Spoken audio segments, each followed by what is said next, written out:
Grammy-nominated rapper A$AP Rocky returned to court this week where he pleaded not guilty to charges related to the alleged November 2021 shooting of A Relli. Now, Los Angeles police say the rappers got into a heated argument that escalated into gun violence. And joining us now with more on this high-profile trial, ABC News contributors Mike Muse and Brian Buckmire. Good to see you guys, as always. This is a big talker here. Brian, we'll start with you. No gun was ever recovered.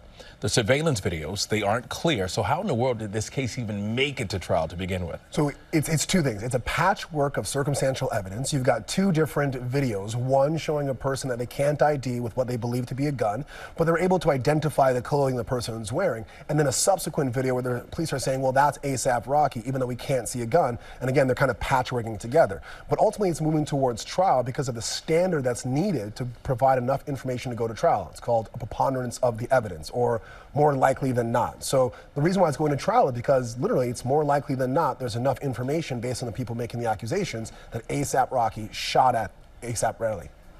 Okay, Mike, these two guys were friends. How did they end up here in this situation? This is really a friendship kind of gone awry. And when you look at A$AP Rocky, look at A Relli, you have to look at the word ASAP. So ASAP is a collective. It's a friend group. You know, some of the most popular ones that have come out of ASAP are obviously A$AP Rocky, which we're well known for, and also to A$AP Ferg. But it's a big group of collective that really got formed. We're in high school, living in Harlem. Some have become more successful than others. And what we see between Relli and A$AP Rocky in particular is that Relli thought that A$AP Rocky had forgot about a lot of the members of the group. A lot of the member groups were not having as much financial success, and in particular, one of the individuals of the group had passed away, and he was upset because he felt that Rocky hadn't done enough to support the friends and the funeral. Subsequently, what we found out was that A$AP Rocky did fund the funeral and has been supporting their friends. And so it's one of those tales of friendship gone awry, one has become more successful, and others are accusing him of not doing enough to give back, which is a challenge that a lot of the rappers face in this community, to bring people along, in particular in the sports world, the media world. Once you have first-generational, even college students, right, there's this burden of that support, of having to support your community going forward, and then the questions you get asked. And Brian, there was something else that stood out to me. A$AP Relli actually called his attorney before contacting police. He collected the case shellings there. What do you make of this? Does it cast any doubt on his story or make it seem as if it was planned? Any ulterior motives? It casts a lot of doubt. On top of that, there's also a civil lawsuit that was filed shortly after A$AP Rocky was arrested. So take everything that Mike says about the background dynamics of this relationship with this group, and then add on that after the shooting, he doesn't call 911 first, but he calls his attorney.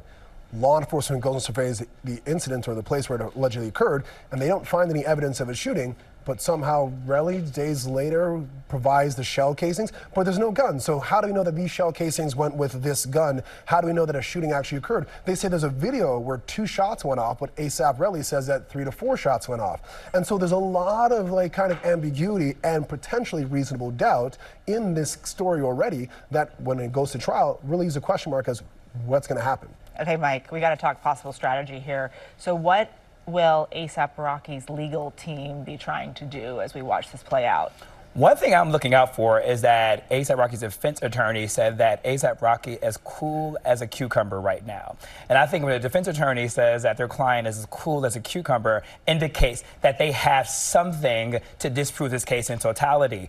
All right, and Brian, the next pretrial hearing is set for March 6th here. What can we expect between now and then? Negotiation. I don't think A$AP Rocky is going to end up taking a plea deal, but every defense attorney is going to wear 2 different hats. You're negotiating to get the best possible deal for your client, but also at the same time, you're preparing for the discovery the prosecutor's going to give, and there might also be some exchange of information from the defense, because per the story, there were 2 other members of the A$AP conglomerate that were there. My question is, who are they going to testify for?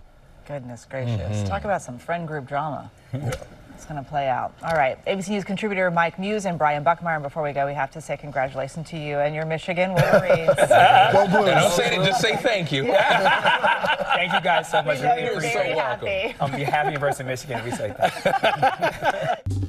Well, hey there, GMA fans. Robin Roberts here. Thanks for checking out our YouTube channel. Lots of great stuff here. So go on, click the subscribe button right over here to get more of awesome videos and content from GMA every day, anytime. We thank you for watching, and we'll see you in the morning on GMA.